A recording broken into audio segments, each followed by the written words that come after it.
Here we are at 6 minutes after 7 on a Tuesday as we move into our week.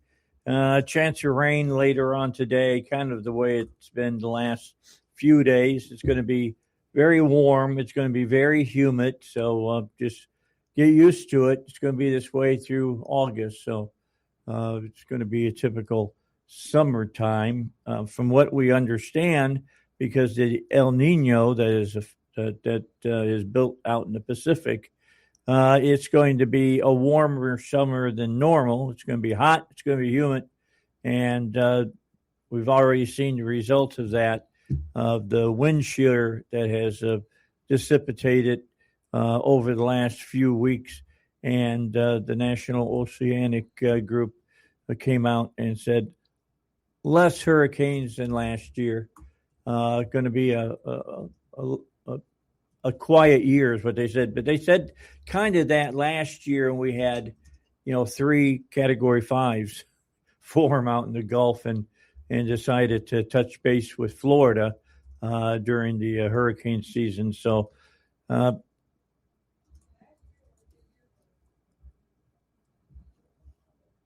was it? Okay. Nothing. Well, that's good. That's good. Gotta like that.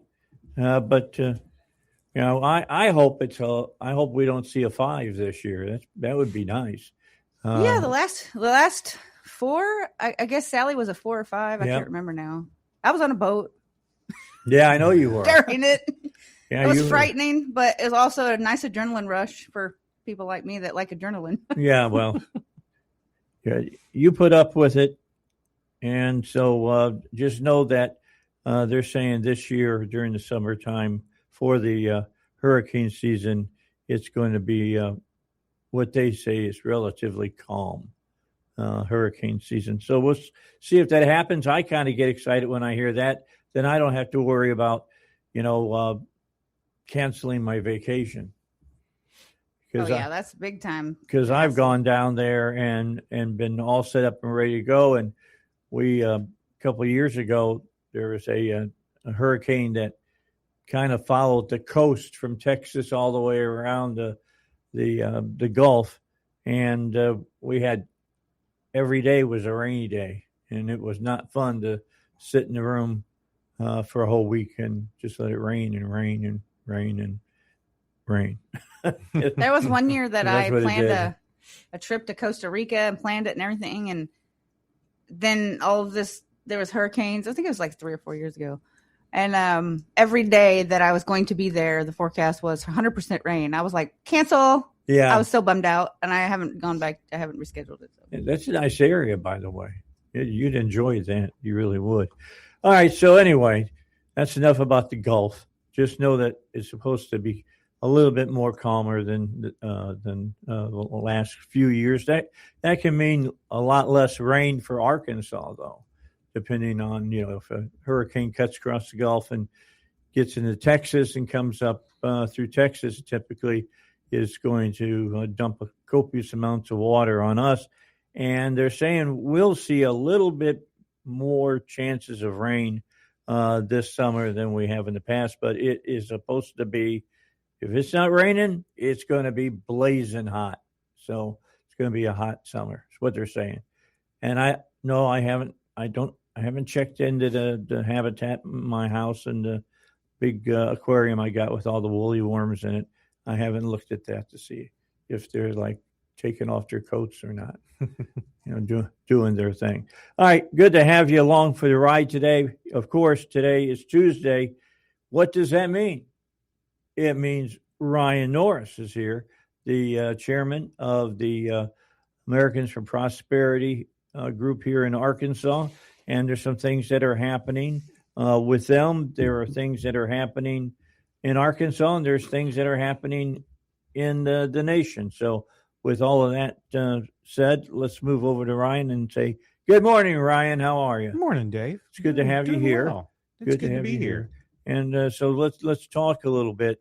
You were telling me that there's a couple of new programs going to be going on with prosperity here over the next few months? Yeah, well, actually, this being the 250 year of the United States, the founding of the United States, very important historical, moment, not only for our nation, but I think that it changed the trajectory of human progress. Yeah. When you look at that prior to 1776, much of the way we did business and provided for ourselves was almost exactly like it was 1,000 years before. It wasn't that much, that much improved. Was it barter?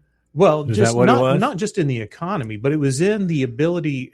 It's when we changed over and said, you're no longer a subject. You are an individual. Magna Carta. You own your labor. You own the rights to the innovation that you create. And before that, everything could be taken over by a monarch or a leader. Is it kind of unbelievable to you that there are still people within government that think they get to control everything? No, that is a reality. And there are those at all levels of government who have a design for, they want to make the world in their image, and the issue with it. And the founders understood this. The problem with that is everybody has a different view of what the world should kind of be like. Yeah. And so they're like, if we can create a society in which people respect each other's rights and respect each other's property, and they can exercise their rights as far as it doesn't infringe upon the other person's rights, then we might be onto something here. We want to elevate the individual. That's what's so fascinating about our founding, is that it took into consideration for all time the smallest minority that exists on the planet, which is the individual person, and said government should not be allowed to run over them, nor should people who acquire the power of government be able to run over them. Correct. And so they created checks and they created balances because they had studied the history of, Greek society and government, Roman society and government, other governments that they had observed, and said, we've got to create something in which the individual can stand in their beliefs alone against the masses and still not be consumed by it. And that's what I think is so awesome, is that they preserve the voice of the smallest minority in existence, the individual person. And that has thrown into flummox a lot of people who want to be able to control you by grouping you and by labeling you and by putting you in these various camps. But you see, even now, I think the founders are somewhat, and I use this as a current example, but I think they're somewhat vindicated in the fact of identifying the individual as the most important unit of a society, and not a political unit or not even a religious grouping. But now you see in our politics, one of the fastest growing demographics politically is the unaffiliated voter, the voter who's just saying, I don't fit in that camp. I don't fit in that camp. I'm kind of my own person, and I've got my own thoughts, feelings, and beliefs about things, and I'm not just going to sign up to a party platform anymore. And that's growing. And I think that that's an opportunity, for folks to get more engaged. And that's why Americans for Prosperity, in this year of 250 year anniversary, we are really promoting what's called the One Small Step campaign. And if you just put in One Small Step, Americans for Prosperity, it'll bring up the program and the stories that show people who independently, as individuals, put their voice out there, organized their community, and affected positive change for themselves and for others. Because it is the tendency of government, Dave, as you know, to grow, expand, and get more involved in our daily life. That's what Jefferson said. It is, and it's become like that. I look at current political discourse and just the current issues of the day, and it is very fascinating to me that everybody has an opinion on how everybody else should live their life. And it's fine to have those opinions, but you have to take in consideration that we do live in a democratic republic, and a constitutional republic. Thank God for that. Yeah, thank God for that, because there are ways that people operationalize their individual freedoms in a way that I wouldn't, that I may not even agree with. But just like Jefferson said, if my neighbor believes in one God or many, and as long as it doesn't break my leg or take money out of my pocket, it doesn't harm me. And it's not just about, in a religious reference there, it applies to everything. And what is though necessary is that we do need to, being individuals, we still need to agree that others have the same rights that we do. And I think this 250-year anniversary is a time to kind of recommit to those founding principles that made this all happen. And so that's what we're out there talking about. There's plenty of opportunity to get involved with us around this. But, the simplicity of it is that if you believe in dignity of the individual, in freedom, opportunity, the rule of law, limited government, and civic duty, that's what the principles of the One Small Step are all about. And each of those could be unpacked to, talk for hours on each one of them. But I go back to where the founders, again, had human dignity, the dignity of the individual as a top priority when they were designing this country. And they designed it in an imperfect time with imperfect, situations going on. We all agree to that. But we all have to see that there has been a hockey sticks improvement in not just daily life for individuals, but also in maximizing freedom for more individuals. Why do you think there's been this change within America away from capitalism and to socialism? Well, I think that some of that, I think there's many contributing factors to it. There is a political factor, which is that if you can control the hand that divvies out the largesse, then you can gain power to yourself and to your group. And there are those that really believe that they're like, if we can just get them a taste and get them on a government program, then they're going to always want to vote with us. That's right. For us. It has nothing to do with improving your quality of life or any of that. There's a major party right now that believes that. Yes. And so you have that. You do have those that are like, man, I don't see how this problem gets solved but for government intervention of some sort. I don't agree with that per se, but I've had people describe to me that, hey, whenever there was a problem, the government came in and solved the problem or made our lives a little more tolerable. And I can see it, but that's one factor. You have those that are ideologically opposed to capitalism. There's a song, and I say this tongue in cheek, but it's awesome. You need to listen to it. It's called Libertarian Country is the name of the band. And they have a song called Capitalism Isn't Evil Just Because You Suck at Life. And it is really You know what? That's true, though. It is. Well, and it's like they say, they go through and they tell all these different things, that merit's not is not a crime. That, before you burn down, it says, before you burn down the orchard, learn to tend it through the night. All these different little things. And so there's ideologists who are just, they're going to be Marxist, they're going to be socialist, and they're going to try to press for just that thing because they think that command and control, top-down approaches are the way to go. That never works out. It never pans out. It's, the examples that they give about, socialism is these countries over in, Europe, but then you talk to people in those countries like, no, we're capitalists. Yeah. And so does it have its trade-offs? Yeah, it does have trade-offs. There's initiative that is a trade-off. You got to apply yourself to bettering your life. That's one. No one starts from the same starting point. We all have to start from where we're at in life. It's just the luck of the draw. But we have plenty of those stories to where people have gone from the bottom and moved to the top. Yeah, the bootstrap stories. But we also have those stories, Dave, of those people who started at the top and ended up at the bottom. Yep. So it's never a fixed thing. You just it's moving in and out. So there's some would call it luck, some would call it fate, could be playing into it. That could be true.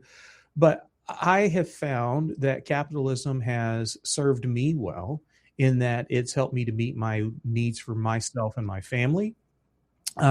It's given me opportunity. And if I come up with a bright $1 million idea tomorrow, I could be in the top 1%. If I, if that genius hits me or that opportunity hits me and I connect that dot, or the wind's at my back, just depending. If you do, will you hire me? Yeah, I will, Dave. I'm gonna need you. I'm gonna need a spokesperson to go out there and be my apologist on, on my. I'll be happy to go ways. Out and engage. Yes, I will. But there, I just think that when you don't have a vision of a better future, and we talk about this, the human action model. The human action model is you have a dissatisfaction with the status quo, you have a vision of a better future, and then you have steps that you design on how to get to that better future. Well, a lot of people don't believe in that better future. I think that a lot of what's going on now is very dystopian. I think that we're on a cusp of being able to have a significant catalyzation into the next era of the economy, the next era of human flourishing. I think that the connection of automation and AI in agriculture will be significantly amazing, to where you're going to have, robotics that will go out there, and instead of spraying pesticides on things, they have it to where you can go through and you just use, propane torch basically, and you burn the weeds out because the computer is identifying what is weed, what is crop. Right. And there's that kind of thing. You have drone technologies. Went to the Boot Hill of Missouri and would run around in Northeast Arkansas with my grandparents back in the day. And man, I used to get excited watching the crop dusters out there. But, I've lost family members who were crop dusters to accidents. Well, now you have drone technology that can go out there, and we have these military service men and women that have come back with knowledge of how this works and are applying that technology to agriculture and to other things. A Roomba of the sky. Yeah. And so it's fascinating that you could have that. You could basically get create an automation to where you could run the farm 24 hours a day, and that's fascinating. And then another complaint about it is that, hey, well, what about labor? We don't have enough labor. And that has set up American immigration issues. It's caused problems because agriculture needs labor. Well, if we get to automation and AI utilization, there's part of your labor situation. Or how about we train some of these people on welfare to do the job that the people that are leaving do? Yeah, I would think that my idea is faster to market than yours.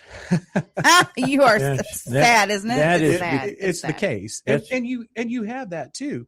There was a comment made, and I forget who to attribute this to, but he said that the poor folks today, the low income folks today, have more amenities than John D. Rockefeller had. Yep. When he founded Ford, or not Ford, he founded Standard Oil.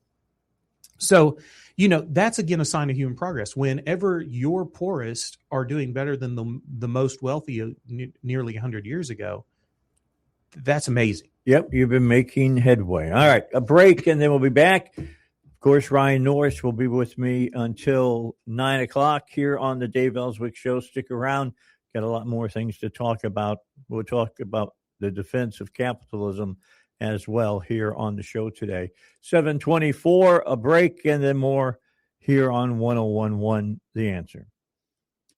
Whether you're rolling down the highway or just up late, the Overnight Drive with Steve Summers is your live overnight companion. Come along for the ride, weeknight overnights from 1 a.m. to 4 a.m. on 101.1 FM, The Answer. Did you hear Congressman Bruce Westerman on the Dave Elswick Show? You can get people from the Democrats to many times support conservative policies. What's your special elixir that's helping you do that? Well, there's different groups of Democrats up here, and there's some that there's issues that you can work with them on. And most of the time, it's just looking at the facts and finding somebody that wants to work for the good of the country, and we can work together on issues when we do that. It's really the far left of the Democrat Party that's sounding the bell and that's got the attention of the media. But when we look at certain economic issues and issues with natural resources, we've been able to do a lot of good work on the Natural Resources Committee. Don't miss Congressman Westerman, Wednesday mornings at 7:30 on the Dave Elswick Show. 101.1, The Answer. This is 101.1, The Answer, where Little Rock comes to talk. Start your day with Dave Elswick in the morning, breaking down the stories shaping Arkansas and the nation and hearing what you have to say. Then in the afternoon, join Doc Washburn as he takes on the biggest headlines, asks the tough questions, and opens the phones for real conversation. Because on 101.1, The Answer, talk radio means your voice matters. Call in, sound off, be a part of the discussion at 501-401-1011.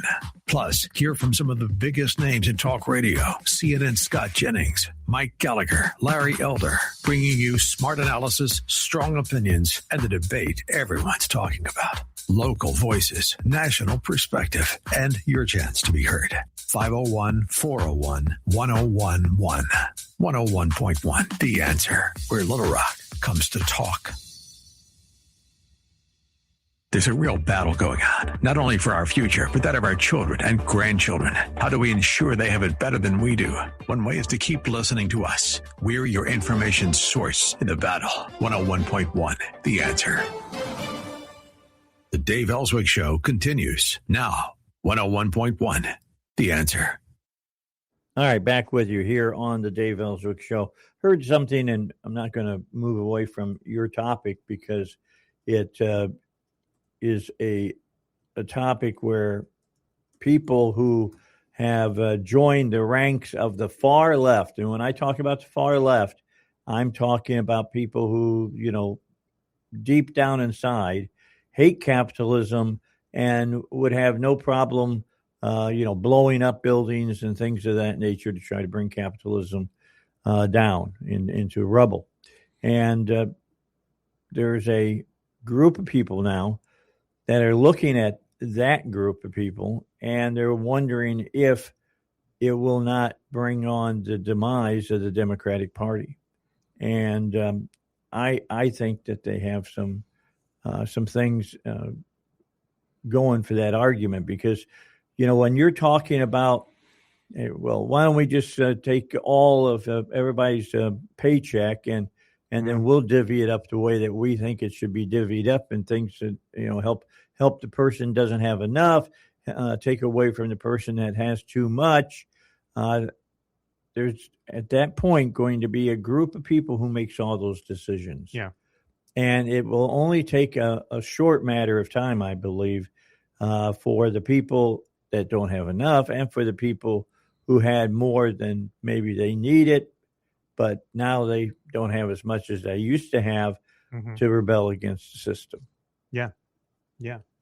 And, it's a vote for Pedro, vote for me and all your wildest dreams will come true. Yeah, that's exactly what they kind of sell you on, and you have to be cautious of things that sound too good. We have to deal with reality constructively. And when someone's like, if you vote for me or vote for this, it's going to solve all your problems.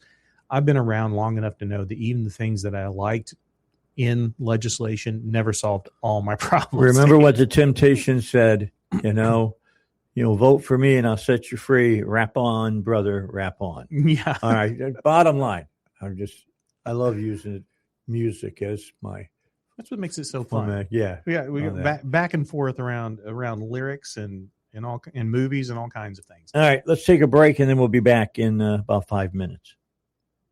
Live for the O'Reilly Update Morning Edition. But first, homeowners, when is the last time you checked your home title? Scammers are everywhere and they're targeting your equity. With just a single forged document, they can file at the county. So don't wait until it's too late. Find out if you are already a victim today. Please go to HomeTitleLock.com. Use the promo code BILL to get a free title history report, plus a free trial of their $1 million triple lock protection. On this Tuesday, back from Ireland and England, things went pretty well. Ireland was a vacation in the south, Killarney, and it's a beautiful country. I've been there many times, never get tired of it, and it's an easy trip from the USA. Erie is a special place for me because my ancestors were persecuted by the British Crown, London, and they had to come to the United States or they would have been killed. So we have a long history of England and Ireland. There was something a bit different in Ireland. Most of the time you go there, the folks, they're not very aggressive as far as money is concerned. They don't solicit tips. They're not pushy. There are plenty of things to buy if you want to, but they're mellow. Not this time. So there was a much more aggressive posture in Ireland for tips. Gas is $9 a gallon over there. A pint of Guinness, $8 a gallon. So you can see people are feeling it. Now, over in England, I was working on a special for News Nation about the immigration disaster in that country, and it is an amazing display of incompetence and now violence. So we will keep you posted on when that will air. All in all, had a good week. Glad to be back reporting to you. And we will be back in a moment. Trapped in a timeshare, fees rising every year while availability shrinks.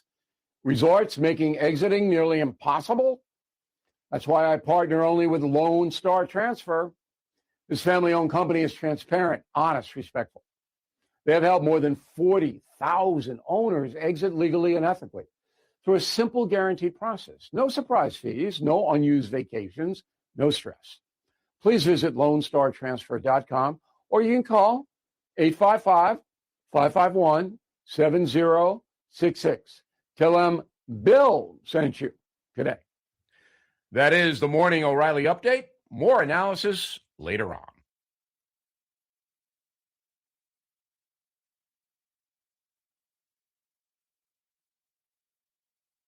Estate planning lawyer and CPA Bob Carlson has been called America's #1 retirement expert. Tens of thousands of American retirees trust his advice. But his latest bombshell sounds almost too good to be true. It's a way to boost Social Security income and collect more on every Social Security check and create a lifetime monthly income stream 100% tax-free. So today, Bob has made it his mission to give retirees and future retirees the full story in a free report. Log on now to retirementwatchreport.com to get yours. This retirement strategy is fully approved by the IRS, even though less than 1% of Americans know enough to use it. Nobel Prize-winning economist and MIT professor Robert Merton predicts this strategy will become one of the key ways to fund retirement in the future. Log on to retirementwatchreport.com to get your free report. That's retirementwatchreport.com. retirementwatchreport.com.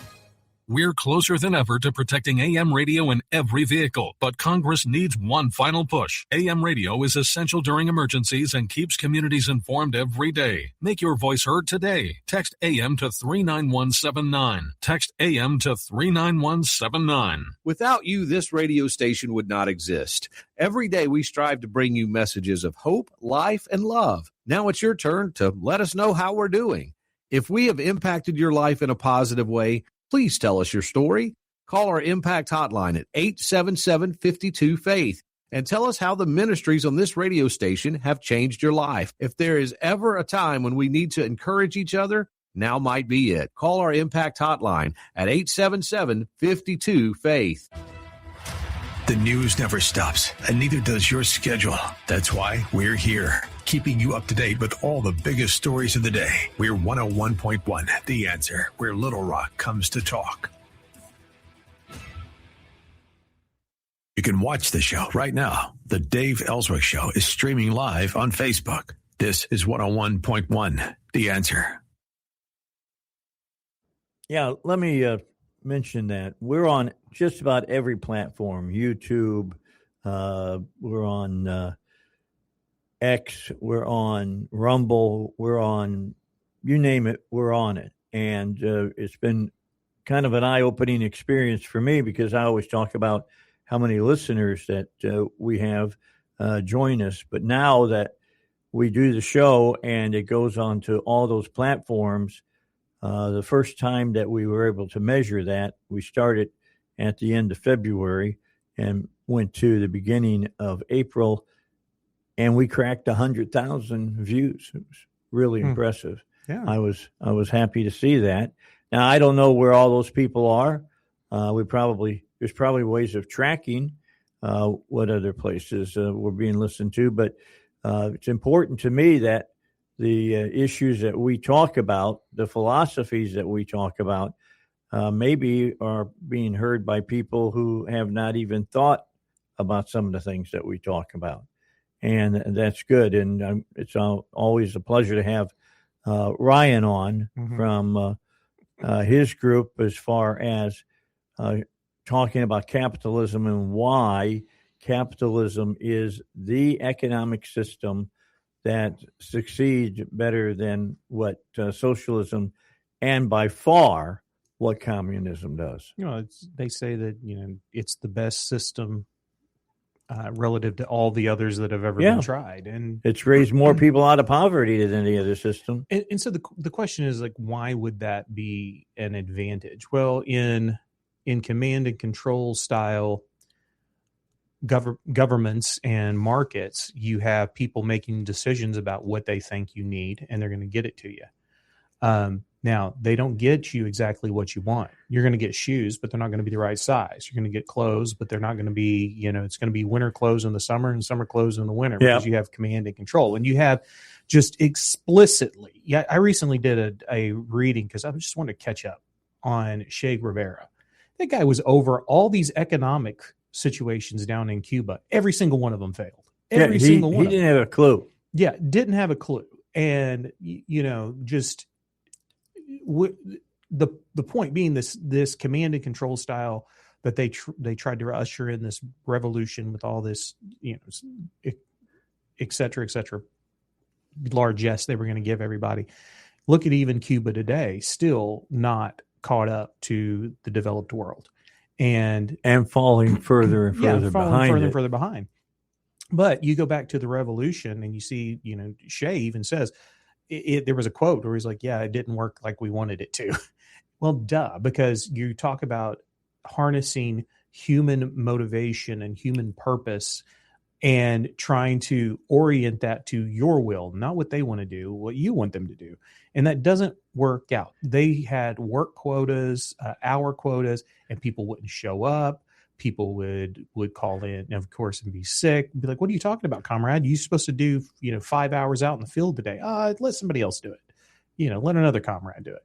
But when you're connected to the outcome for the labor that you put forward or to the innovation that you put forward, that motivates you to do more because you're seeing success, and success will breed success. You'll start taking on bigger ideas and putting more risk in there. Why? Because with greater risk can come greater reward. And when you are in a capitalistic society, the other part about it is it's a voluntary situation. Yep. Dave, we don't have to purchase the things that we purchase. We get to voluntarily exchange when I think that what I want is of value equal or greater than what I'm about to pay for it. We have a voluntary exchange, and you leave happy, I leave happy. Well, when we look at the welfare system, here's what you'll always hear myself, and I'm sure Ryan says the same thing. I understand there may come a time in your life that some rain will fall on your head. And if it does, then I'm happy to maybe reach in my pocket, give you a few dollars to help you along with your cause. And I have a little bit of problem when it's the government that decides that they'll give the money out, because what they do is they decide how much is too little. Yeah. And then how much is too much. Yeah. And that is a moving target at all times. I mean, when you look at what is poor today and what it was poor 20 years ago, it is totally different. Yeah. At those times. And if you decide not to work, then the Bible says, then neither shall you eat. Yeah. And that's what happens. Bobby Knight was pretty good at that too, because he used to say, you don't want to play by my rules, then I'll sit you on the bench. And the wood of the bench talks to your butt. and your butt talks to your brain because it doesn't like sitting on the wooden bench. It wants to be out playing. And so you finally decide to play by the rules that are mine. Yeah. And that's what they, you have to get that through your head. Yeah. You got to learn that lesson. You got to learn that lesson. But, when you do, because I look back at so many missed opportunities that I had, Dave, just because, it's just I wish I would have followed that advice. I wish I would have been aware enough to have identified that opportunity. I wished I had enough courage to take that step. But seeing as you can't go back in time, you have to learn from this point forward, and you can make those choices now and improve. Then, talking about capitalism, we're talking a little bit about age and learning and over the years. How old was Colonel Sanders when he started KFC? He was in his 60s. He was wasn't like he? 65, I think, when he started that, and blew it up into a brand that still exists today. Yep. It's just fascinating. And even like Ray Kroc, he was in his 50s when he joined McDonald's. The brothers out there. Yeah, the McDonald brothers, and then turn that into, still an ongoing concern. So all of these, there's examples. If you need an example for your situation to model someone, or to at least believe that where you're at is not where you have to stay, and that you can actually advance your life, the capitalistic economic system is the one for you. If you want to improve yourself, this is the one for you. Are there trade-offs? Yeah. Are there going to be those that due to whatever won't be able to maybe achieve as high as someone else? Yes, there's going to be unequal outcomes. But in general, again, looking back, you're seeing that even the poorest among us are living better than the most wealthy were not that long ago. Well, there's a gentleman at the Heritage Institute that typically once a year I have him on, and the title of the show is "What is Poor?" Mm-hmm. And when you see the breakdown of the statistics of what, quote, and I'm doing air quotes now, poor people have today versus what they had, let's say, 30 years ago, it's an amazing fact. I mean, most poor people have a house. Most poor people have a dishwasher. Most poor people have color television. Big screen color television. Yeah, most poor people have game systems for their kids. Smartphones. And all kinds of things that a poor person never had.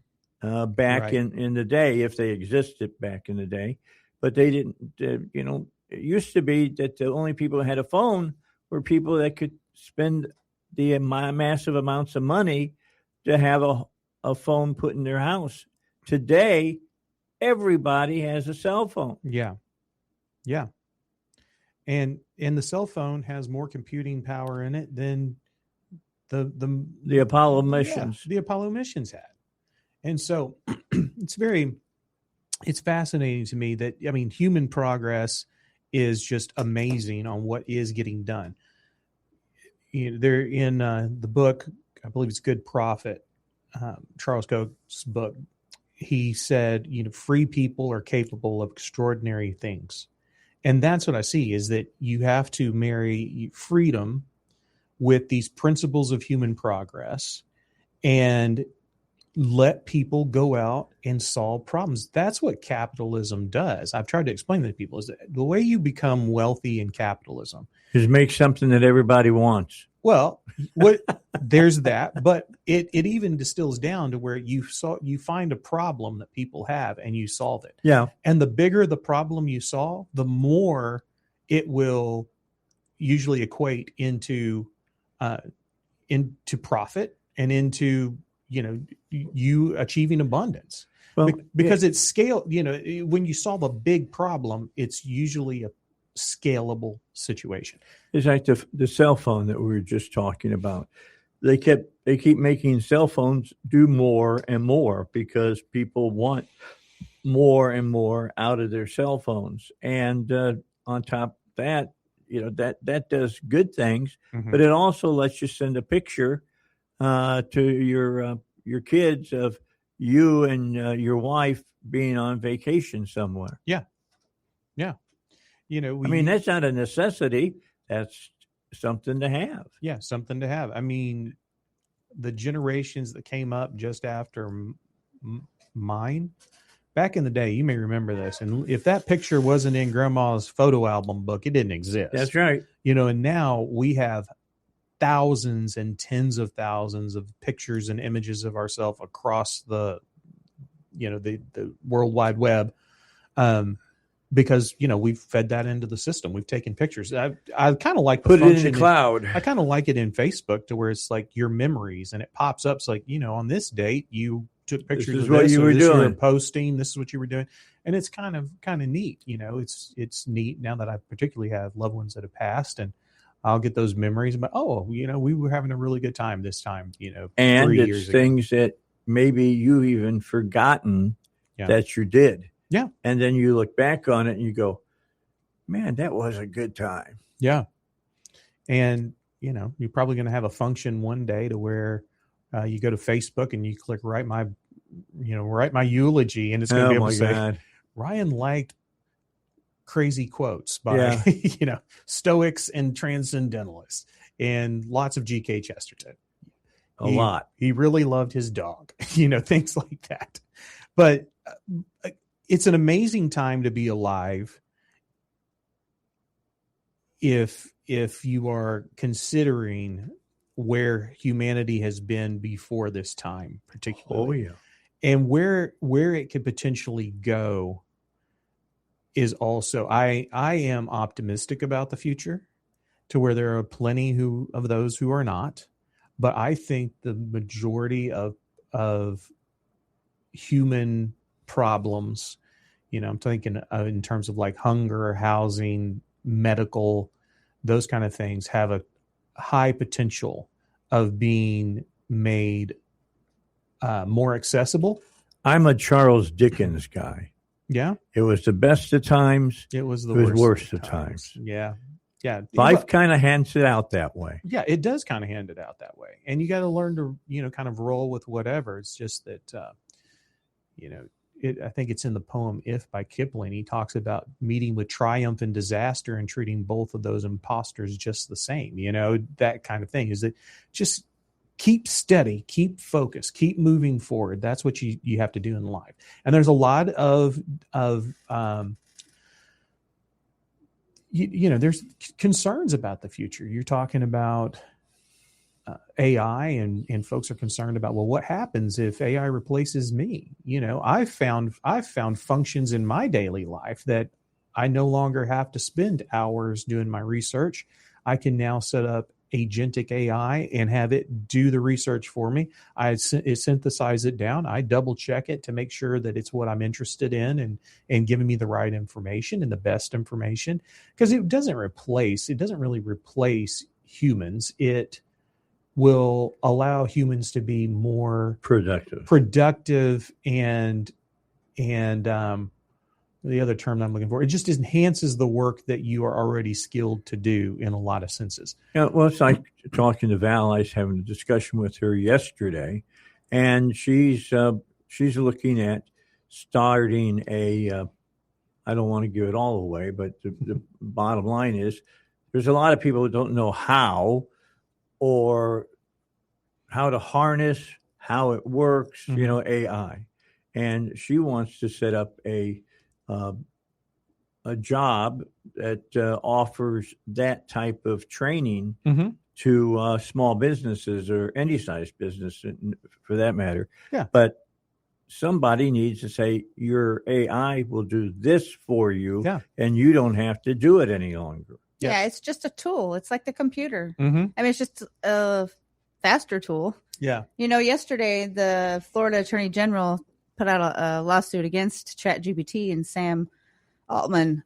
And one of the claims was that AI helped perpetrate a mass shooting. Mm-hmm. Okay. The information is public. Just because the shooter got it faster does not make it AI's fault. That's insane to me. Right. Like, I understand that there are other issues that need to be touched upon, like the suicide thing or, some of the other things that they said, but the mass shooting involvement, that's crazy. Well, it's like film. I mean, film can be used to artistically raise us up or drag us down into the gutter. You can make a movie like The 10 Commandments, or you can do Debbie Does Dallas. Yeah, right. I mean, I'm just saying. It's Well, there is a tendency by humans to take technologies and put it at the lowest common denominator of human, But I mean, just because you got the information faster, yeah. Then in that case, if you're going to charge them, then you need to charge the whole internet, like, because it's out there.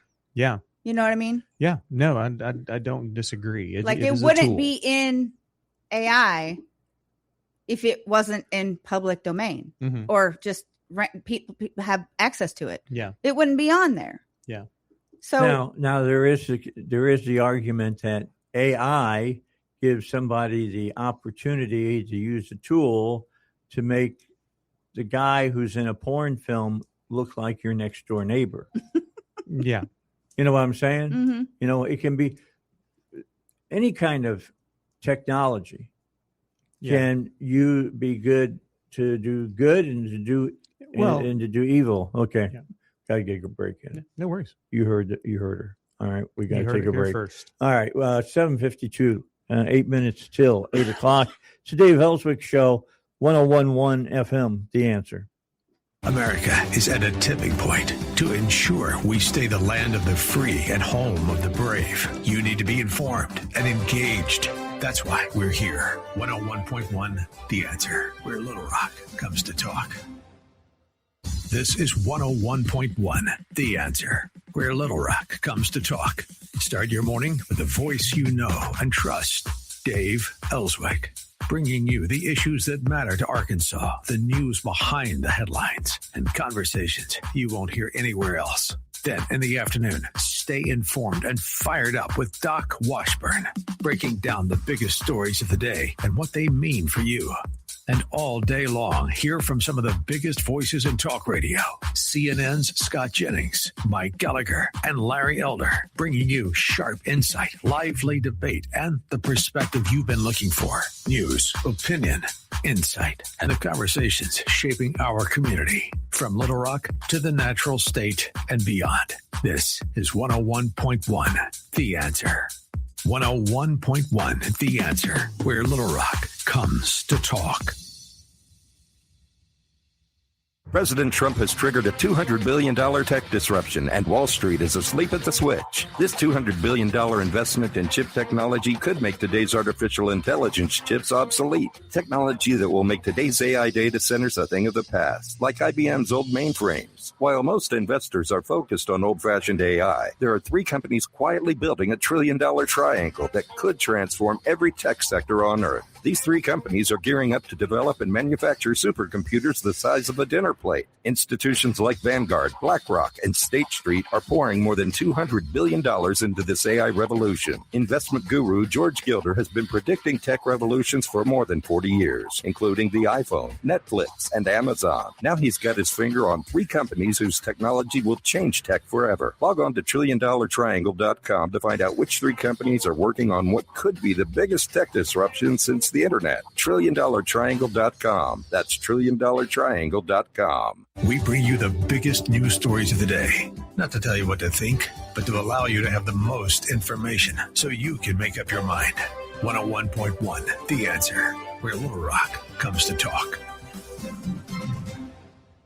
Dave Elswick is the conservative voice of Arkansas, and he's back. 101.1 The Answer. He's back. I like that.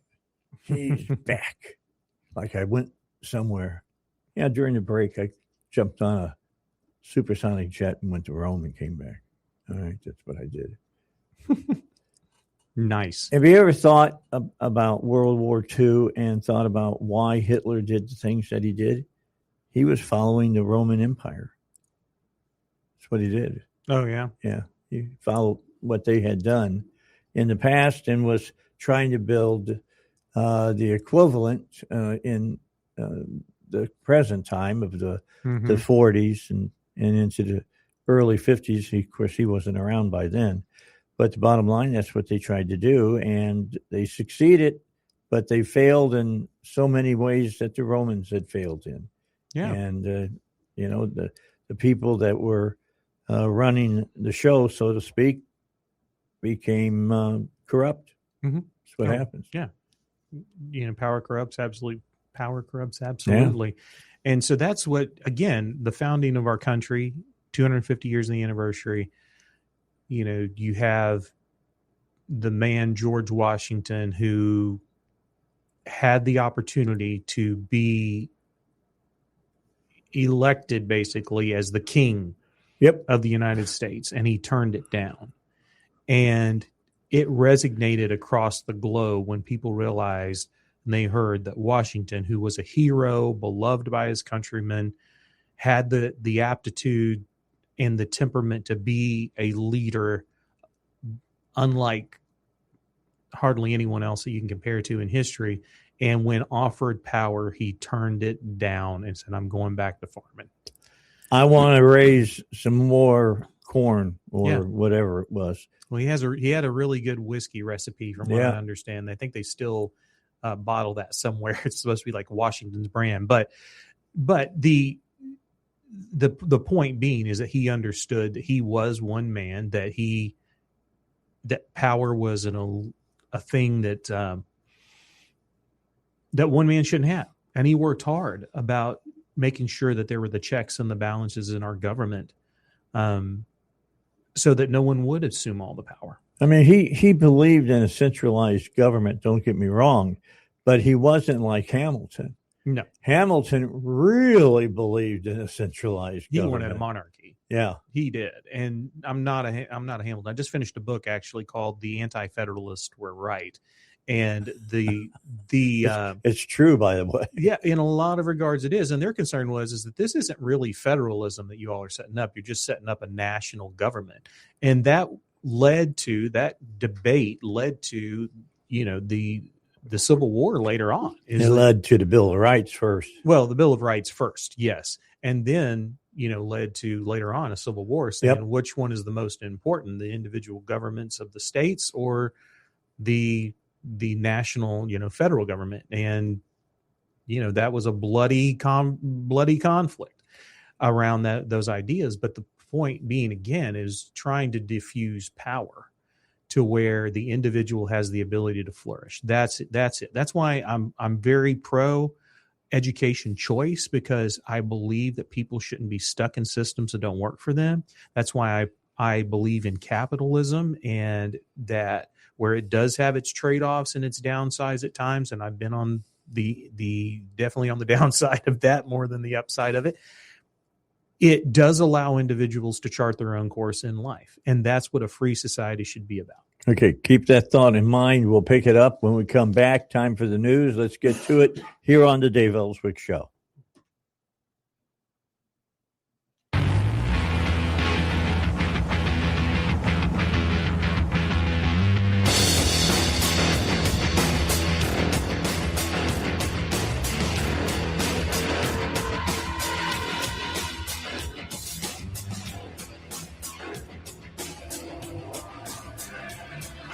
At 1011 FM, theanswer.com. Download our apps, stream us 24/7, or watch us at snc.tv. KDXE, Kamek Village, Little Rock. Breaking news this hour from Town Hall. I'm Rich Thomas. Primary voters are going to the polls in a half dozen states today. Among the most closely watched races, California governor's contest and the Los Angeles mayor's race. Along with California, there are also primaries today in Montana and Iowa, New Jersey, New Mexico, and South Dakota. Russian forces have launched a massive aerial attack on Kiev and other Ukrainian cities, killing at least 18 civilians and wounding more than 100. The BBC's Vitaly Shevchenko is in the Ukrainian capital. We heard at least 12 loud bangs and then a Russian drone flying overhead, followed by Ukrainian air defenses trying to shoot it down. This wide-ranging Russian attack This is something that Ukrainians had been expecting since Russia threatened to carry out a campaign of devastating strikes against Kiev. So residents of the Ukrainian capital have been sheltering and using the metro as a shelter for the past 2 or 3 nights. 6 people are dead. A shooting in Muscatine, Iowa. Police Chief Anthony Keyes says the victims were shot by a man who later took his own life. The preliminary investigation indicates the shooting stemmed from a domestic dispute. At this time, all victims are believed to be family members of the deceased, who has been identified as 52-year-old Ryan McFarland of Muscatine. A divided federal appeals court says Pentagon policy banning transgender troops or military service is illegal. The ban remains in effect, though. The U.S. Supreme Court allowed the Pentagon to start enforcing it last year as litigation continues to play out in the courts. Watching Wall Street ahead of this morning's opening bell, Dow futures down 239 points. The Nasdaq futures are off 18 points. More on these stories at townhall.com. You've probably heard all those ads for life insurance. Just a few dollars a day, apply online in minutes, no medical exam. Simple, easy, and cheap, right? Now you're thinking, maybe I should get a quote. Well, smart thinking. Everyone should have life insurance. But here's what they don't tell you. Those few dollars a day rates, they're for young people in perfect health. That's why everyone calls Big Lou the 50 to 60-year-old not-so-perfect candidate. Like you. You take prescription meds and you're overweight. Winner, winner, fried chicken dinner. Well, Big Lou works with life insurance companies that want people like you with no surprises after you apply. In fact, if you're a 50-year-old guy with a few health glitches, Lou could probably find you $1 million of term life coverage for about $200 a month. So, yeah, you need life insurance. But unless you're young and healthy, you got to call Big Lou because he's like you, older, heavier, and on meds, too. Get a quote right now at 800-555-2085. 800-555-2085 or biglou.com. With your news flash, John Loretto, 101.1 The Answer. Receive your dental implants and new smile in as little as 1 day with Little Rock's dental implant specialist, Dr. Samuel F. Jurek, DDS. Schedule your consultation now at jurekdds.com. Conway residents are being told to conserve water. The city entering phase 2 of its emergency water plan with mandatory conservation now in effect for all Conway residents. A Little Rock police officer arrested facing an aggravated assault charge after an assault on a family member in Benton. A former Bentonville high school teacher has pled guilty to second-degree sexual assault of a student, sentenced to 120 days in jail and 6 years of probation. The Fayetteville School District will provide free breakfast and lunch at 2 schools starting this fall. All students will be eligible. John Loretto with your news flash on 101.1 The Answer. With your sports flash, I'm John Thayer on 101.1 The Answer. Little Rock is set for Super Regional play. They now know their opponent. They'll take on the Troy Trojans this weekend. In Troy, in a best-of-3 Super Regional, winner is on to the College World Series. Stanley Cup Finals get underway tonight. Hurricanes host the Golden Knights. Tomorrow night, Game 1 of the NBA Finals, Knicks at Spurs. On the baseball field yesterday, the Kansas City Royals were winners in Cincinnati. They beat the Reds 9-2. The Royals pounded out 13 hits in the victory as they improved to 23-37. Royals and Reds back in Cincinnati tonight. Cardinals were edged by the Rangers 2-1. Michael McGreevy took the loss. He drops to 3-5. Cardinals are 31-27. Those two back at Busch Stadium tonight. Northside Power, your trusted name when the power goes out. Generators isn't something they do. It's all they do. Find out more at northsidepower.com. I'm John Thayer with your Sports Flash on 101.1 The Answer. From breaking weather coverage to emergency information and local voices, AM radio still matters. Congress is moving closer to protecting AM radio in every vehicle, but your voice is critical. Tell Congress to keep AM radio strong. Text AM to 39179. If things don't change, can you imagine America in 20 years? Scary thought, isn't it? The good news is we have the power to take our nation back. Stay right here for all the information you need. 101.1, The Answer.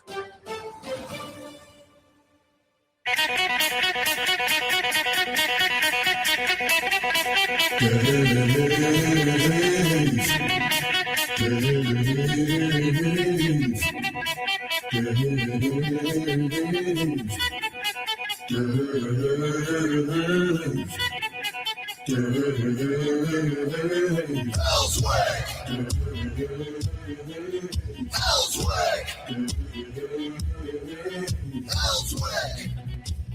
right, 8 o'clock hour, Dave Elswick Show here on 101.1. The answer.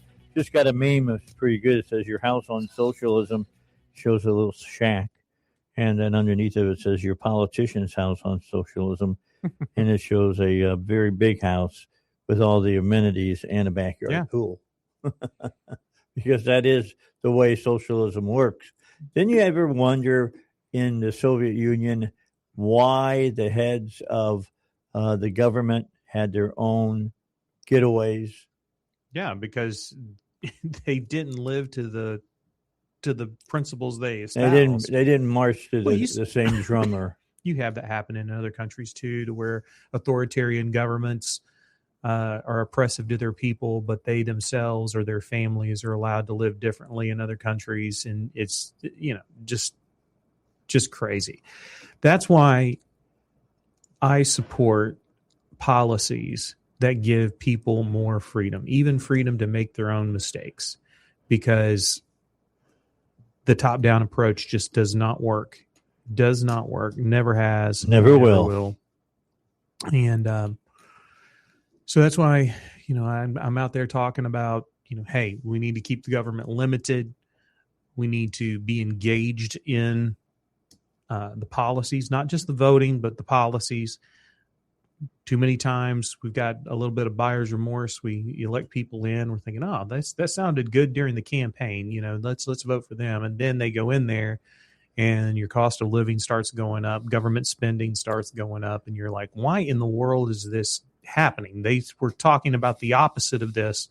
And now it's just making my life more difficult. Well, that's because more, impossible to live. You got to stay engaged throughout the entire process, not just the voting and hope for a good result. Pay attention to what's going on. It's where organizations like AFP can teach you how to advocate for yourself, for the issues that you care about, to help get government out of your way. There are other organizations out there that do great work focused in on particular policy issues. And it's important to follow them. So lots of self-reflection needs to happen, I think, this year of the 250-year anniversary, saying, look, do we still believe that these truths are self-evident, that all men are equal, endowed by the Creator with certain inalienable rights? Amongst those are life, liberty, and the pursuit of happiness, which, when it was initially written, was pursuit of property. Yeah. And do we believe in those principles still? I think we should, but they are under threat and under attack, and the government will create problems. For example, I've used this before, and that, someone said everyone should have access to a university or college education. Okay, that's cool. Well, how are they going to pay for it? Well, let's create a system in which you can borrow all the money that you want to borrow, however much, to go and get a degree, because we're telling everybody you got to have one to be successful. And now kids are wanting to go to college. Okay, so they're going to go to college and they're going to get a degree. They're going to pay tens of thousands, if not hundreds of thousands of dollars for it. They come out, got a degree in something that the market didn't value, your whatever, basket weaving studies or whatever it might be. Paleontologist. And you can't fathom a way of turning that knowledge that you have maybe into something valuable. And so you feel like you've been bamboozled, but what along the way, as you go, you see the university tuitions and costs for college are increasing every single year, roughly. And the question is why? Well, the government set up this scheme in which there's an incentive to get as many kids into school as possible. Your outcome is going to be, oh, they didn't work hard enough, or they didn't get in the right major. That wasn't our fault. But you offer up all these different majors that the market may not even desire or want. And then you leave these kids holding the bag, and they get angry. And who do they get angry at? Well, they get angry at people who had nothing to do with their problem. Yep, that's exactly And then they right. start saying, well, somebody needs to be voted in who's going to promise to take this burden off of me. And that becomes a siren song to your ears. But you know what the siren songs led to? You crashed on the rocks is what ends up happening. It was worse. It sounded appealing, but the outcome was bad. And you have now conversations going on and guidance coming from even the federal government now about certain degrees will not be allowed to have maximum amounts of loans. They're doing reforms to student loans. And yeah, it should get back to regular banks. That would be the thing to do, but they refuse to give up all their power. They're talking about doing that because if you have to go and say, I need to borrow money for school, they're going to look and say, well, what are you getting a degree in? You tell them that it's going to be something that doesn't have the potential to have earnings to pay back the loan. They're not going to loan it to you. And then also, though, is there a necessity for it? I think going back somewhat to what Val's been talking about on the AI stuff and access to knowledge, there isn't much out there that you would want to know that you can't get access to that knowledge for almost free. And not only that, with that lawsuit, that's the problem is this opens a dangerous door to who can have access to knowledge. Yeah. Like that's to me, they're literally suing AI because it got the knowledge faster than if the person would have went out and just done the research. Well, I think that is the argument, but the real reason, Val, is because they see the deep pockets of AI. And they also see that it's upheaving a lot of everything. It's easy to make every industry. Yeah, it's easy to make them the bogeyman right now. Yeah, and also it's easier for people to defend their rights because they can look them up and there's AI is just life changing. Yeah, no, it honestly is. It really is. I mean, I've told how I've used it. I've used it to give me advisement on investments for my retirement, and I've made thousands of dollars off of. But you have to have a human. Yes, because it's not accurate. Yeah, it's not 100% accurate. It will enhance human knowledge. It does not replace it. So fast. It does. Like it literally teaches me things that I would never. Like I learned how to go into the. Like I said one time, I learned how to go into the back of a video and see if it had been tampered with or not. Yeah. In the back end of my computer. I don't know how to do that. Yeah. But it taught me how. And you can take even like pieces of computer code, drop it in there and say, what does this code do? Tell me. And it'll tell you like, it gave me the code. Isn't it crazy? It literally gave me the code. It helped me write the code to go in and do what I needed to find out about this video. And then it literally helped me look at the frame by frame by frame and know how to learn. It taught me more than school did, like in that aspect of that. And I didn't have to pay to go to school. You make another point is that the knowledge and the education can be individualized to that person's reading levels or their comprehension levels or, just their learning styles. I mean, there's some things that I can't wrap my head around that sometimes I'll be like, all right, explain this to me as a sixth grader. Yeah. You know what I mean? And it does. And then I get it. Yeah. And it's like, okay. And so that can happen. And that's happening at scale. The more people get familiar with it, they can see what's going on. There's actually a test that I would like to do with Arkansas's code and say, which of these codes are like obsolete, which of these are redundant, which of these are, directly, impacting negatively the ability of people to, freedom. be free and prosperous, and just see what it says. Because I've used it for all kinds of things. And even now I just got an email that said, hey, just look through all of the legislative sites and the news sites in Arkansas about Arkansas tax policy and what's going on. And it gives me an update every morning at 8:02. Boom, it hits my inbox with all the research done on that topic. I set one up for energy policy to do the same thing. And it is just really interesting what it can do. And it's not even close to what it's going to be able to do when more things are connected to AI. Yeah. Did it tell you how to get your power turned back on if you live in Pulaski County and you're one of the 6,000 people that lost your power? Yeah.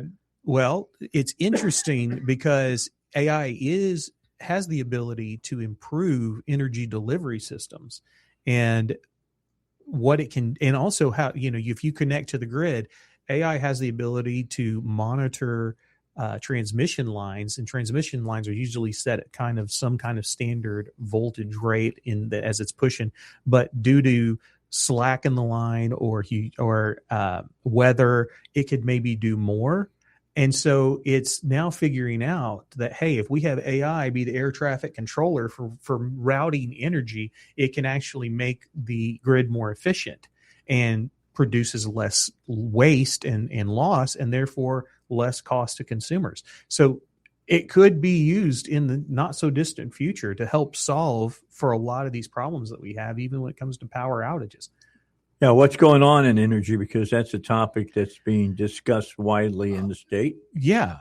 Well, energy is a worldwide conversation, a national conversation, a state conversation, a local conversation, and there's so many factors and facets to it. It's just where to get started can sometimes be difficult, but there is definitely the sense that we need updated grids, updated generation, and more of it, all of the above. And reading about this and trying to stay on top of it is a daunting task because there's so many different things, but there's some really awesome positive things happening. Some of the conflict comes between firm power, power that is generated consistently and can easily be dispatched to the grid. And then base power. Yeah, base power is another term for it. And intermittent power like solar that, works during the day when it's sunny, but at night it doesn't. And there's also the climate, but that solves for some of the climate folks. They're concerned about climate change and believe that, firm power like coal and natural gas and fossil fuels contribute to that. So they want to curtail that. But kind of the sweet spot that we're seeing is in the area of nuclear. And there's lots of positive things happening there. There is something that I'm really actually excited about, a company called AALO Atomics. And they posted yesterday about their I believe it's a 1 million square foot facility to where they are going to be building modular reactors built on assembly lines. That's where we're at with this technology. They're going to prefabricate your nuclear power, small modular reactors, microreactors, and be able to ship them. Because now we've moved towards the thought that if you own a steel mill, what you should do is own your own little power station. So there is what they call the bring your own power policies, and there are states BYOP. Yeah, so there are states, Ohio, I believe, does this. Bring your own power. Yeah, and and because the concerns about this are, okay, if we understand we need it and we need more capacity, who's going to pay for that capacity? And in a regulated monopoly model that Arkansas is in, we're the ratepayers are usually the ones that are stuck with the generation. So bring your own power would solve for some of this if a large plant or a data center, whoever is going to be a large load user, says, hey, well, we'll just buy our own small modular reactor and we'll connect it behind the meter and we'll be islanded off. And that's a great idea, except for we heard last week we were talking with someone who called in, and then I called the person back that is trying to put one here, and he wants to contain and use his own power, and they denied his. Yes. Why would they do that? Well, one is that, again, we're in a regulated monopoly. Yeah, because the regulated monopoly holders aren't getting any money. That's what I'm trying to say. Yeah. And so what happens is if you bring your own power and you're a large load user, then that decreases the justification for the monopoly to build the generation and own it. Because the way that regulated monopolies make money is not so much in selling you the power. That kind of like covers costs. But the way they make their profit is by owning the assets. And if it's $1 billion generation plant, they'll get about $100 million a year. So we're allowing Entergy to dictate our state. Yes, you are. Which is wrong. You are. But all of that happens. That all happens because the Arkansas General Assembly gives them, they say, okay, you're going to be a regulated monopoly. Well, you have to make sure that everything's prudent and is that you're making the right investments. So for us oversighting your investments, you're going to provide power to Arkansas. And for that, they get a protected market. And so you don't have choices here. Now, there's there's, a conversation. That's one of the things that you should put your AI on, because that is not freedom. But if someone brings their own power, that decreases the justification for them to build the power. But the limiting factor. But it also doesn't weigh on the Arkansans. Yes. You're right. It doesn't weigh on the Arkansan. And so therefore, if you have it fully in this ideal situation, you have a plant with an islanded generation that doesn't cost the taxpayer or the ratepayer anything. But unless they're making a widget that you want to use, and that would be made into the factor of the cost of the widget. Yeah, of the widget. Yeah, they're going to recover it from customers that are doing business with them. Yeah, definitely. But you have in Arkansas, we have a regulated monopoly market, but you have Texas and even Ohio that are deregulated. And so you have you have companies bringing their own power. There's 440, I think it's 440 gigawatts is what I want to think it is, maybe megawatts, but I have to keep up with it, of power in Texas that is needing to get connected to the grid. And that's huge. That's a huge amount of energy. But there's the generation side, there's the transmission side. And just in the United States alone, there's 2.3 terawatts of generation and storage that are waiting in a queue to be added to the grid. That's a huge amount, but it's still not enough. By some estimations, yes, that is correct. But what's slowing it down is permitting processes, approval processes, things, old ways of doing things and old ways of thinking. Yes. And I just talked about the nuclear. Well, there's changes being made. Well, keep your thought. Okay. All right. We got to take a break. We'll come back. We'll pick this up because nuclear right now is the future of power. And we'll talk about it when we come back on the Dave Elswick Show. Real talent is defined by what people can do, not where they learn to do it. So by stopping at the education section of a resume, you might throw away the perfect hire. You might miss someone who has valuable skills to offer to help your business thrive right now and in the future. Because the truth is this: Skills First Hiring helps you see talent others miss, like more than 70 million stars, skilled through alternative routes. When you let their story unfold, you gain a competitive advantage, because hiring managers who start with skills are 60% more likely to find a successful hire. See the real person, complete. See what others miss. Hire skills first. Learn why it's a competitive advantage at tearthepaperceiling.org. Brought to you by Opportunity at Work and the Ad Council. Have you ever wondered how safe your money is in the bank or how to protect your 401k and IRA? Hi, it's Dave Elswick for Landmark Capital. David Fisher with Landmark Capital will help you navigate through uncertain times. You can also hear David and I discuss the current happenings in the precious metals world every Thursday at 8:05. You'll get up-to-date information on the precious metals markets and great insight from David so you can make the best financial decisions for you and your family. As the founder and CEO of Landmark Capital Precious Metals, David has brought together an experienced team. With 30 years of guiding investments in gold and silver, Landmark Capital can help you secure your wealth today. Call Landmark Capital at 844-604-2575. Have a question? Just call 844-604-2575 or landmarkgold.com. Again, landmarkgold.com.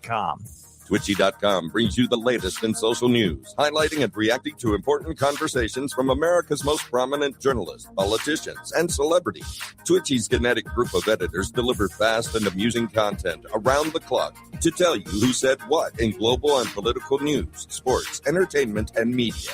If it's news, they're on it. If it should be news, they're ahead of it. Stay connected to the newswire of the 21st century with Twitchy.com. Twitchy.com. Now, back to the Dave Elswick Show, 101.1. The Answer. All right, we're back with you here on the Dave Elswick Show, 25 minutes after 8.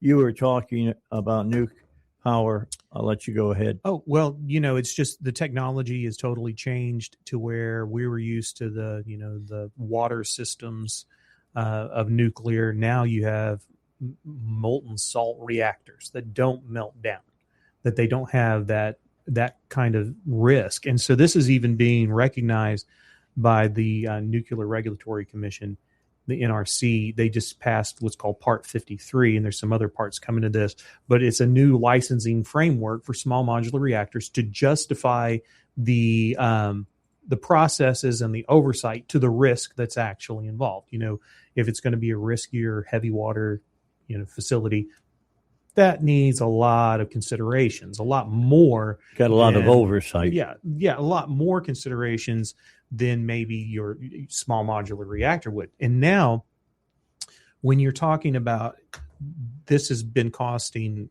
hundreds of millions of dollars per megawatt to build, and now you have a company that's about to start churning these out on a conveyor belt in a modular way. That's an a big exciting change. piece of future for us. Like I remember, I saw this yesterday, and as I read through some articles, and I saw this, and I'm like, this is exciting.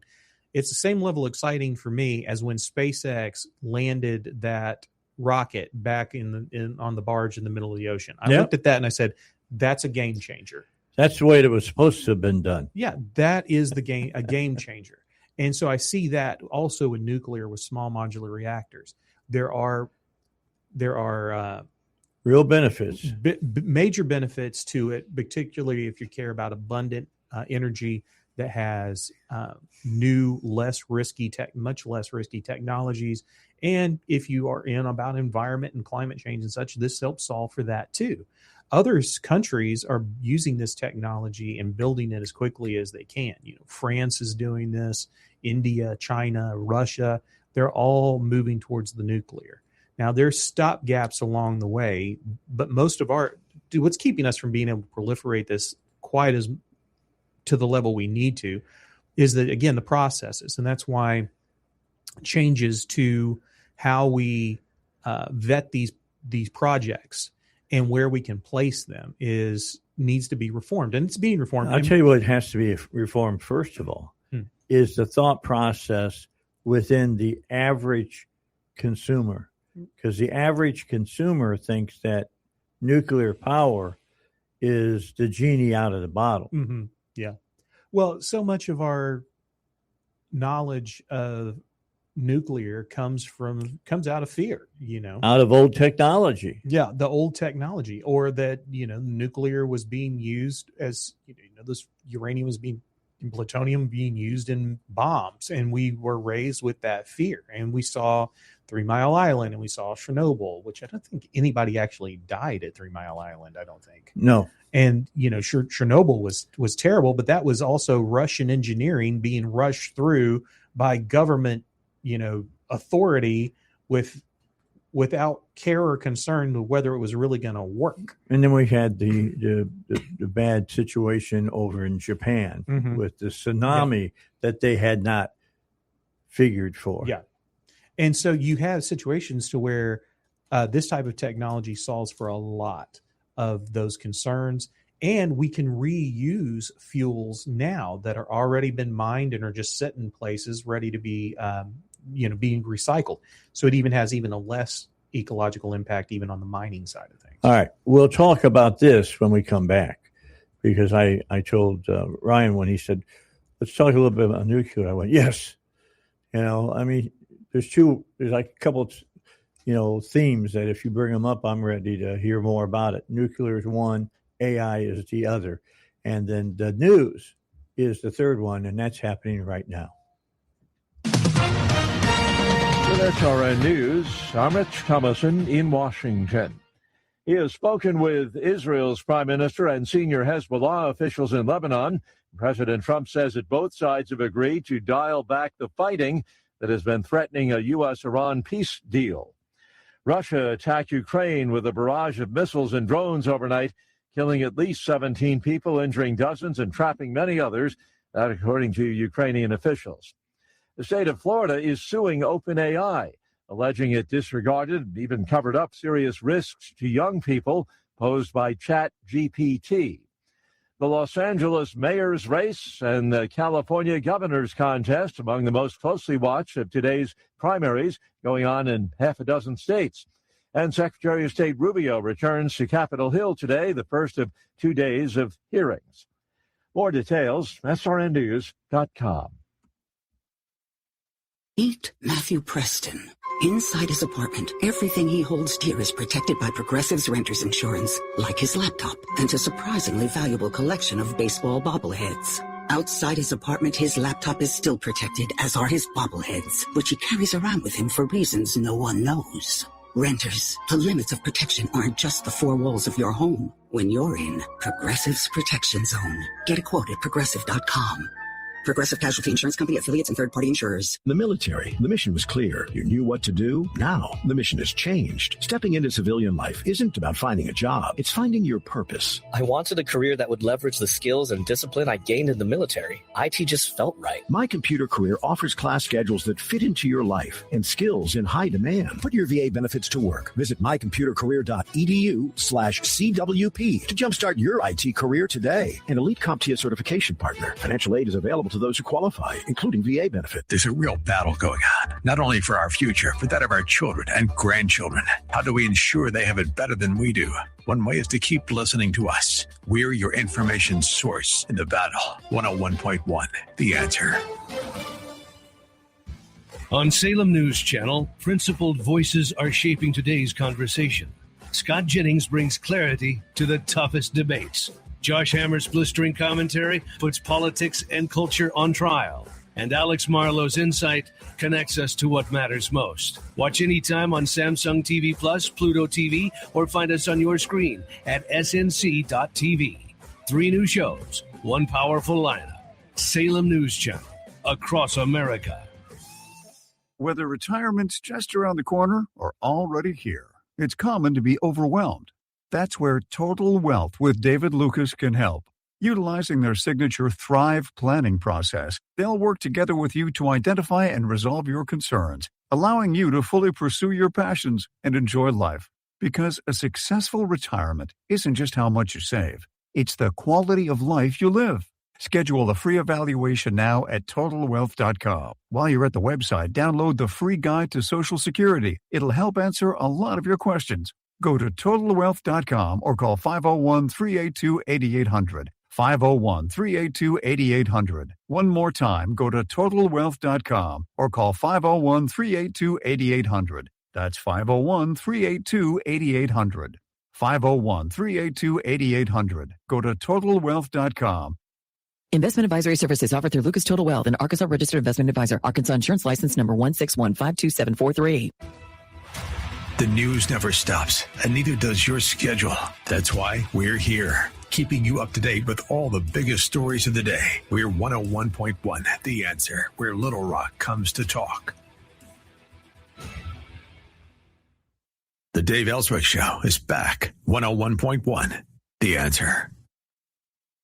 All right, back with you here on the Dave Elswick Show. During the break, if you'd like to know, what do Ryan and Dave talk about during the break? We were talking about a new show that is on, I think it's a Netflix, called The Burrows. Yeah. If you haven't watched it, it's fun to watch. Another one that I just came across last night, and I started watching it and watched the first 2 episodes. So I got to wait now for the 3rd episode, though, is a show called Star City.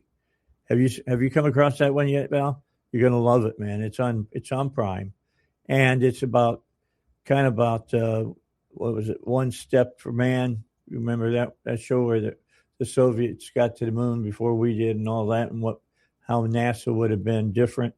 And they got the same premise. It's an alternative history start. If you like the author by the name of Turtle Dove, you'll like this show. But this is after Russia has landed on the moon, has beaten us there, and now there's a race to build a permanent facility on the moon. That's Gosh, cool. that sounds a little bit like what's really happening right now, except it's not Russia, it's China that we're in the race for. But anyway, it's what would the space program look like if the Soviets had run it and not NASA? Mm-hmm. And it's really interesting. Watch, there's a scene in it where there's a woman who has been misjudged that she was talking to her brother about something going on with the Soviet space program. And so they thought that she was the one that leaked the information. Well, come to find out, a person takes it up upon themselves. They find out that her brother was dead, as she had said, and had died when he was an infant. Well, she goes to the head of the KGB, so to speak, and tells them, we screwed up on this. And they go and visit the woman who was one of the leading cosmonauts at the time, and she's now in jail paying for something that she didn't do, and proves that she was innocent, and the KGB agent shoots her and kills her. And the lady who proved that she was innocent says, but she was innocent. She says, the party is never wrong. Yeah. That's it. I mean, Yeah. I thought to myself, man, what a great way to show how, the Soviets really were. Right. They killed an innocent person because they didn't want her to get out and say that she had been put in jail and that the state had made a mistake, because the state never makes a mistake. It was good. It's a good show. Yeah, You'll that like sounds it. good. You'll I'm like going to it. check that out because I've been trying to figure out, where do I go to next? Yeah, you'll like this. I need something fresh because I've just about burned myself out. I think I'm in season 2. Started with episode 1, season 1 of Columbo. Oh my gosh! I went in the Wayback Machine, but man, it was just a moment. Yeah, one more thing. Yeah, one more thing. One thing that bothered me. Yeah. Oh yeah, it was great. I think that was. I could see why at the time when it came out, people were just like, "Wow, this is fresh. This is interesting," because you see who did the crime. Yeah, and now you got to say, how is Columbo going to catch him? Yep. Because they're so good. I mean, he's up against geniuses every single time. It's kind of cool. But and then in the genre of detectives, have you seen on BritBox on Prime? They have the Father Brown mysteries. Yes, I have not watched. You haven't watched it? Because what's fascinating to me about that, and it's not 100% true to Chesterton. They have several stories that are Chesterton Father Brown stories, but they also have adapted them a little bit here and there. And he's like a Hercule Poirot, isn't he? Ish. He's a priest of a little small Catholic parish, and he solves crimes. But what's fascinating to me about it is when he catches the criminal, no matter what they've done, it could be a murder, it could be something else. He starts speaking to them first about their soul. It's about, hey, give yourself up, do the right thing, repent, your long-term, and they're like, well, the consequences, he's like, well, your long-term salvation is more important. And I found that interesting, kind of refreshing and just novel, considering mostly everything ends in a shootout, you kill the bad guy and everybody's happy. But this takes a different bit. He tries to save their soul and get them to do the right thing. And I found that interesting. I found that interesting. Something for me. Yeah, you have to check look it out. into it The first few seasons were really good. All right, so let me jump back to you with nuclear energy. Yeah, and you were making some point. Yeah, nuclear is number one. The energy demand is there. We need this. We have aging infrastructure. We have aging generation, and we have to replace it with something. Something that I believe we should be focused on replacing it with is nuclear. And as I was about to say for the break, is nuclear recycling of the nuclear fuel that already exists and has been used. It still has. Yeah, those rods, they've only used like a third of the power. Yeah, and sometimes even less than that. It could be 10%, and they still have more energy left within them that could be used to generate. In fact, some would say hundreds of years for just the nation. And it's sitting on parking lots at nuclear facilities across the nation right now, because you do not have a federal storage anymore. There was supposed to be the Yucca Mountains, and they fought against it and were able to defeat it. Yeah, and so now it sits on parking lots, like even over here in Russellville, you have casks that are set up there, and they have the nuclear fuel in it, or the spent rods. And those could be repurposed, reused, and new energy brought online. The fact that groups like ALO Atomics is now creating modular reactors that they can build on assembly lines is going to decrease the costs of these things. You really got me excited when you said that. And then there's even simple things, Dave, that yes, I am a geek. The nuclear, nuclear regulatory commission, right? They have done some changes and out there. Simple things like Build Nuclear with Local Materials Act. So what this does is this allows you to use non-nuclear grade like concrete to build outbuildings, but you use the nuclear grade concrete that's more expensive, and the inputs of that are more expensive to build around your reactor, right? So the thing that needs it is contained, but outbuildings, the guard post out front, all that can be done with regular locally sourced concretes. Then you have the Recharge Act, categorically exclusion from NEPA for certain activities on specific sites. So you can say, hey, this site right here is already pre-approved for, say, small modular reactors. So now we know where those zones are because they've already been predetermined. If you want to build there, you now have a little bit of a shortcut. Or not shortcut, but less time to build.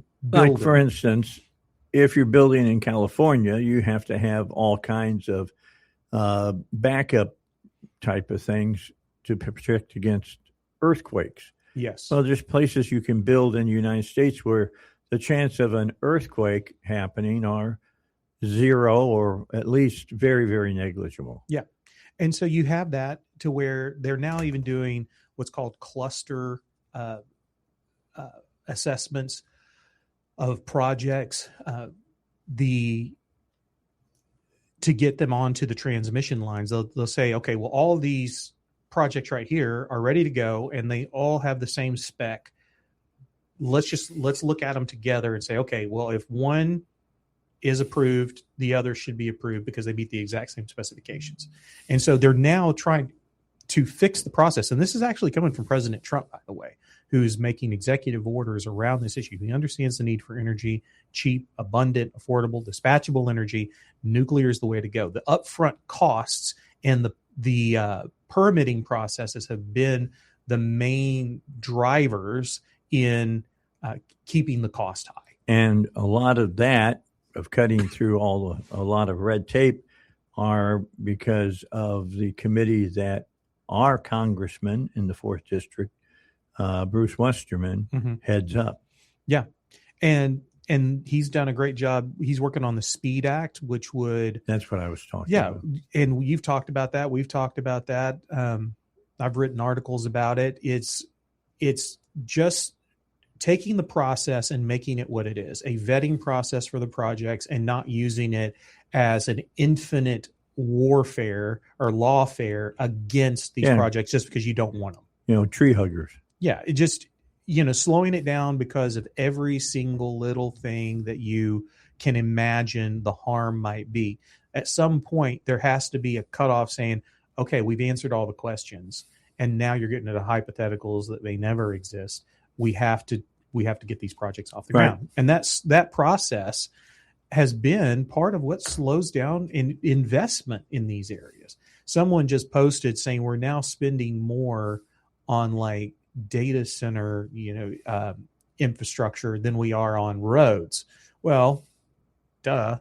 Private investment is the one that's bringing those monies to invest in it. You use your tax monies, that kind of a little more difficult to come by if you're someone like me and want to fight you for every dime you're going to try to take from me.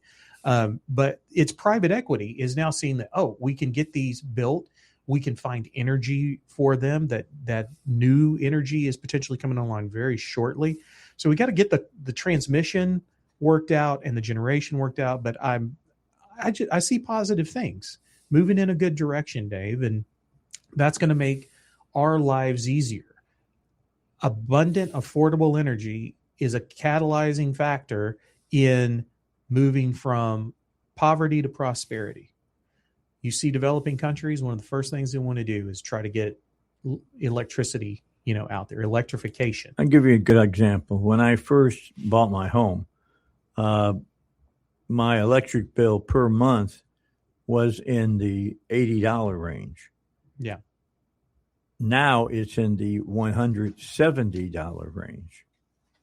So to make that energy, to deliver that energy to my home has exponentially risen. Some of it because of antiquated type of laws that are still on the book. Mm-hmm. Yeah. And even just one like what we just talked about the using Local Materials Act. That right there will help cut the cost because you're going to be able to use regular concrete versus nuclear grade. And it's going to be closer to the site. So that means that, you can easily access those materials. And that means if it's a lower cost, then they don't charge as much when, they get to generation. Correct. So behind the meter or the bring your own power, that is policy that every state needs to be looking at, because that puts the burden for the generation on the ones causing it, the data center, the manufacturing plant, the steel plant, whatever it may be. And then that allows them, because these modular reactors and everything coming online, to look at it and say, I would rather pay for my own energy over time than pay it out to a utility. That, that's my asset now. And so there's conflict because it's a disruptive time for regulated monopolies. They just see, the deregulation that has happened in Texas or in Ohio and being considered in other places. They just can't. The structure of that cannot keep up with the demand. And Arkansas has got to figure it out. Do we want the slowdown to be that the energy utilities want to keep a captive market and keep the prices at what they think it needs to be, and they want to own all the assets and get that rate of return that's guaranteed to them by owning them? But if they tapped in, let's say, to extra power they had in Texas, they wouldn't have to build an extra, some of that happens. Natural gas generating plant. Yeah. Well, there's another way that they go about it when they know that they probably can't get the generation as quickly as they would like. There's power purchase agreements to where a third party builds like the solar plant, the solar arrays or whatever, and they sell the power to the utility. And Energy Arkansas does this at times to try to get, quickly, get some megawatts on the grid for themselves. Give you an example of something that happened here recently in Arkansas is that the federal government was pushing out a lot of, quote, free money to agencies to get people to put solar panels on their house. And you couldn't turn around if you owned a home and not be hit by somebody wanting to, put solar on your house at no cost to you, and you could sell your power back to the electric company. Well, that's stopped now because there's not government subsidies for that any longer. Yeah. And that was a driving factor behind it. In yes, fact, it was. My neighbor, she had the solar panels on. She's not realized completely the cost savings. She does have a battery backup in case, power goes out. She's got a few hours worth of battery there.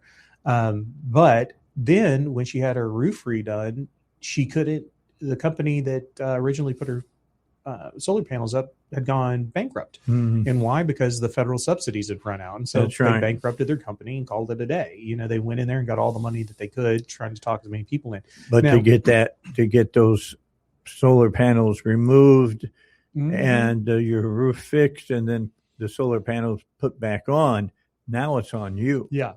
Yeah. And so, because it's a bankrupted company. That's right. So it took her a while to find someone that could even come out and even deal with this. She finally found someone. But it goes back to they subsidized that, and it had a bit of a boom, but the market wasn't really ready for that. The pricing just isn't there for it. The benefit just isn't there yet, unless you just want to pay for not only the energy, and call that some kind of savings maybe, but you just want to be off grid. That's one value that may be worth the cost of it. But if you're just watching your utility bills and wanting to keep those costs low, her bill's not much different than mine. I don't have solar. Yeah, sit down and read an article or two about ethanol. And I know there's a lot of you who think the same way I do. I'd rather have 100% gas than have 80% and 20% ethanol, or 90% and 10%. Mm-hmm. But now the subsidies are so high from the federal government, it makes sense to do something that really is not efficient, mm-hmm. because the federal government is feeding so much money into the system. Yeah. And those are what we call market distortions, to where it appears that there is the demand there for it, but it's not. It's being subsidized, and people are being incentivized by the subsidy, not by the actual product itself. All right. Let's take a break. And that causes problems even in trade negotiations. When you're talking about you want to bring one of your products into another country's trade zone, and the people who make the widget, I'll use that word again, the product that is backed by government money, the people from our country say, we don't have any government money like that, so we're going to charge you more to buy that product. It's about 8 minutes till 9. We'll finish up what we're talking about when we come back here on the Dave Elswick Show. Twitchy.com brings you the latest in social news, highlighting and reacting to important conversations from America's most prominent journalists, politicians, and celebrities. Twitchy's kinetic group of editors deliver fast and amusing content around the clock to tell you who said what in global and political news, sports, entertainment, and media. If it's news, they're on it. If it should be news, they're ahead of it. Stay connected to the newswire of the 21st century with Twitchy.com. Twitchy.com. Hello, KDXE listeners. Join me Saturdays, 8 a.m. for a new program about investing in physical gold and silver. The show, Johnny on the Spot, provides valuable insight about buying and selling physical precious metals. Brought to you by CMI Gold and Silver, the nation's oldest bullion firm, serving clients nationwide since 1973. Saturday mornings, 8 a.m. on 101.1 FM The Answer. And check us out online at cmigs.com. This is 101.1 The Answer, where Little Rock comes to talk. Start your day with Dave Elswick in the morning, breaking down the stories shaping Arkansas and the nation, and hearing what you have to say. Then in the afternoon, join Doc Washburn as he takes on the biggest headlines, asks the tough questions, and opens the phones for real conversation. Because on 101.1 The Answer, talk radio means your voice matters. Call in, sound off, be a part of the discussion at 501-401-1011. Plus, hear from some of the biggest names in talk radio. CNN Scott Jennings, Mike Gallagher, Larry Elder, bringing you smart analysis, strong opinions, and the debate everyone's talking about. Local voices, national perspective, and your chance to be heard. 501-401-1011. 101.1 The Answer, where Little Rock comes to talk. Hey, this is Doc Washburn. I'm excited to be back on the air in Little Rock. I'm on 4 to 6 weekdays right here on 101.1 The Answer. And you never know who'll be calling in. I did not smoke cigars with that young woman, Miss Lewinsky. Not yet, Bill. The Doc Washburn Show returns to Little Rock, thanks to Tammy Chase Insurance, Arkansas Upper Cervical Center, and the Lord who opened the door. 4 to 6 p.m. weekdays on 101.1 The Answer. The conservative voice of Arkansas. The Dave Elswick Show on 101.1 The Answer. All right. Finish up with you here on the Dave Elswick Show. I was just telling our good friend here that to see the documentary, I need to get my I was thinking about something else, and now I had to rearrange my thoughts real fast. Bottom line, you want to watch the documentary, 1971. I watched it not because I thought it was going to be really good, but because that's the year I graduated from high school. Mm-hmm. And the subtitle to it is The Year That Music Changed Culture. Mm-hmm. Usually culture changes music or movies or whatever. Yeah. In this aspect, it was the movies and the music changing things. And I forgot how tumultuous 1971 was in the United States. It was the beginning of the gay rights movement. Mm-hmm. It was the beginning of the women lib movement. Mm-hmm. It was the Vietnam War was at its height and getting ready to be by Nixon, finally stopped. Yeah. And a few other things that started during that time. You talk about tumultuous. Yeah. It was I forgot how crazy it was. Mm-hmm. Yeah. I mean, and disruption, you can point over and over again at where society has upheaval, and it just comes. It's kind of cyclical in that way. We're on the cusp of that again. You have a lot going on. People have uncertainty in their lives and concerns about the future. But I think that each and every time we rise up to that occasion, we meet the moment and we move. That's always been my argument. Yeah. For instance, do you remember when we were in the era of gray oil? Do you remember that when they said we were running out of oil? Oh, no, I do remember that. Yeah, we're going to run out of it. It was called gray oil. And they kept saying that this was going to happen. We're not going to have enough oil to make the gas, to power the engines, blah, blah, blah, blah. And I said, well, the way that we get oil out of the ground right now, we're still using technologies that were X amount of years ago. They're still using the same things. Right. I believe that technology will find a way. And it did. And that's when fracking came. Yeah. And we're awash in oil now. Yeah. Because of that. Yeah. And, that's about with anything, is that if you have a problem, there is someone with an idea on how to help solve for that problem. Now, every solution has trade-offs to talk about, not discounting any of that. That's right. But if you are operating in good faith and say, we do want to have these problems solved, this seems to be the solution for it. These are trade-offs that we're willing to accept or negotiate on, and that solution fits that criteria, you're good to go. But if you just have those that are just going to say, I'm against any innovations whatsoever, I'm against trying to solve things this way, that's not productive. I agree. Not productive. Ryan, where can people get a hold of you and say, I want to be part of the solution? Yeah, so you can go to believenar.com, go to our site there. You can see kind of some of the things that we're working on right now, see who the team is, how to connect with the team, go to the contact us and just send us an email saying, hey, I'd like to learn more about how I as an individual can make an impact in my community, in my government. We're about to start kicking off political season is fastly approaching. It's getting here. And so we'll be involved in a lot of campaigns and, out there for policy champions and helping them. Excited about that. Lots of things going on, Dave. So believenar.com is where you go to get connected with us. All right. Ryan Norris every Tuesday he won't be here next week, but we'll have somebody here instead.